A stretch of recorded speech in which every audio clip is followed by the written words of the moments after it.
je croyais qu'il était. Je voulais saluer le travail de la rapporteure sur ce dossier et l'état d'esprit dans lequel ce travail se déroule. Sergio Cofferati a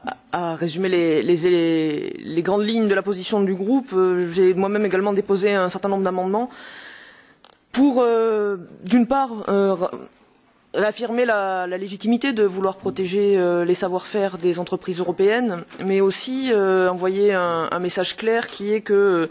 alors qu'on a une actualité qui est particulièrement chargée par certains sujets, certains cas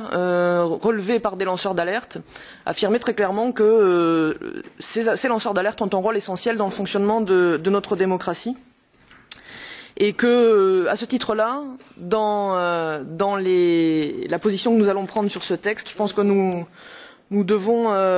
réaffirmer sans ambiguïté que l'indépendance, la transparence, la liberté d'expression, d'information sont des éléments essentiels du fonctionnement démocratique et que nous affirmions aussi la primauté de l'intérêt général, de l'intérêt public sur les intérêts privés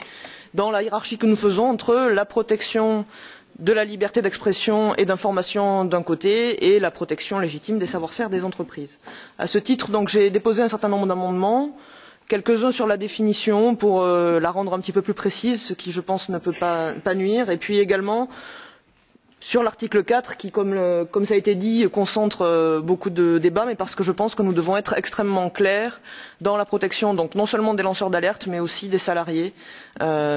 lorsqu'ils sont concernés par des décisions de leurs entreprises et assurer une bonne information des salariés et du public sur les projets de l'entreprise pour laquelle ils travaillent.